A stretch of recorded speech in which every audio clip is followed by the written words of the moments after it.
FEMUA est un festival célèbre dans le monde entier qui combine culture et action sociale. Cette 11e édition porte sur la jeunesse africaine et les risques liés à la migration irrégulière. Et ce partenariat est donc tout naturel pour nous.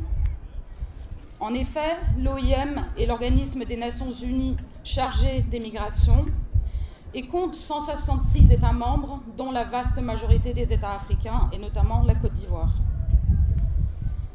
L'OIM pose le principe selon lequel les migrations s'effectuent en bon ordre et dans le respect de la dignité humaine sont bénéfiques pour les migrants, les États et les sociétés. Et en effet, des migrations bien gérées apportent de nombreux bénéfices. Par contre, des migrations qui sont mal informées comportent de nombreux risques. Je souhaiterais, messieurs, dames, partager avec vous quelques chiffres pour illustrer mes propos. Au niveau global, nous comptons environ 250 millions de migrants internationaux, ce qui représente à peu près 3% de la population globale. Au niveau du continent africain, les migrations se font à 60% au sein du continent même, et pour l'Afrique de l'Ouest, le chiffre est encore plus élevé. Nous sommes à 80% des migrations qui s'effectuent au sein de la région. Les migrations sont aussi source de développement et facteurs d'investissement considérables. Au niveau global, les renvois d'argent des migrants vers leur pays d'origine représentent 230 milliards de dollars américains par an, ce qui dépasse très largement l'aide au développement par exemple.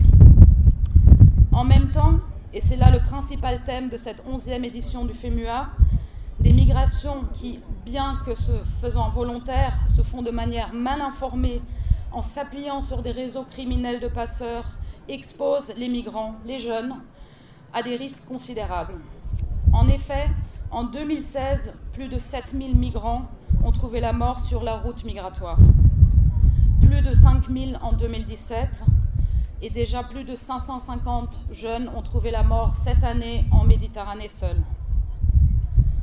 On estime par ailleurs à plus de 700 000 le nombre de migrants coincés dans une situation de détresse en Libye, dont environ 450 000 jeunes de l'Afrique subsaharienne.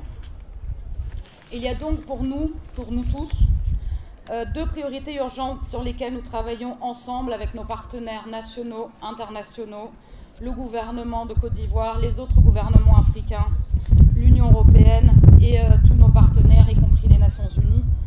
La première priorité, bien sûr, c'est de sauver les vies, à travers la protection, l'assistance humanitaire, le sauvetage dans le désert et le retour humanitaire volontaire vers les pays d'origine. Et je tiens ici à remercier et féliciter les États membres de l'OIM, les pays d'origine des jeunes migrants, qui, comme la Côte d'Ivoire par exemple, mais bien d'autres États du continent également, prennent toutes les mesures nécessaires pour faciliter un retour et une réintégration de manière efficace et durable. La deuxième priorité est de court-circuiter les passeurs. Les passeurs, en effet, abusent des réseaux sociaux, n'hésitent pas à mentir aux jeunes, et il est donc essentiel de fournir aux migrants potentiels, à la jeunesse, des informations fiables et objectives sur les risques que présente une migration irrégulière, sur les opportunités que présente une migration légale, mais aussi sur les opportunités qui s'offrent à eux dans leur pays pour contribuer à son développement. Ces deux priorités passent donc par l'information de la jeunesse et la mise à disposition d'informations fiables et objectives sur la migration.